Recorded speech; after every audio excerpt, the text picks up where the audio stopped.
கோவையைச் சேர்ந்த software engineer Jerome Vasanthan தனது Facebook நண்பர்களை ஒருங்கிணைத்து மரக்கன்றுகளை நடுவதில் ஆர்வம் காட்டி வருகிறார்.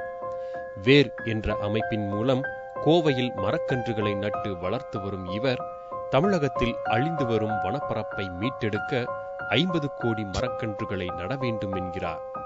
சுற்றுச்சூழலை பாதுகாக்க பொதுமக்களின் ஆதரவை எதிர்நோக்கும் வசந்தன் தாம் மேற்கொண்டு வரும் முயற்சிகள் பற்றி அவரே பேசுகிறார்.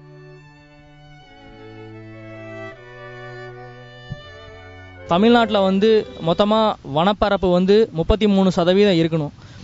ஆனால் 18.5% தான் இருக்குது. காரணம் என்ன அப்படின்னா, நம்மளோட மக்கள் வீடாகவும் ப்ளஸ் இண்டஸ்ட்ரியாகவும் நிறைய விஷயங்கள் மரத்தை வெட்டி நம்மளோட தமிழ்நாட்டில் வனப்பரப்பை மிகவும் குறைச்சிட்டாங்க. நம்மளோட அந்த 15% வனப்பரப்பை நாம் மீட்டு கொண்டு வர போகிறோம்.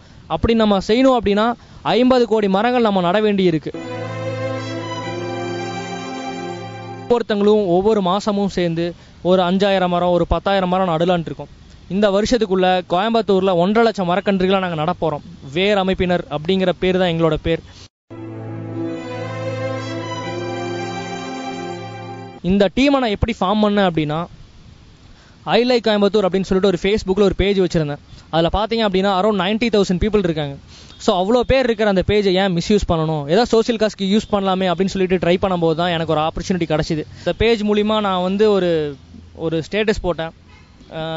கோயம்புத்தூரில் மரம் நடலான்ட்டு இருக்கேன், யாருக்கெல்லாம் ரொம்ப இன்ட்ரெஸ்ட்டோ அவங்களாம் சப்போர்ட் பண்ணுங்க அப்படின்னு சொல்லிட்டு. பேஜோட ஸ்டேட்டஸை பார்த்துட்டு எனக்கு ஒரு 200 வாலண்டியர்ஸ் கிடச்சிருக்காங்க. அந்த 200 வாலண்டியர்ஸை வச்சு நாங்கள் லாஸ்ட் மந்த் ஒரு 3000 மரக்கன்றுகளை கோயம்புத்தூரில் அவினாஷி ரோட்டில் நட்டுனோம்.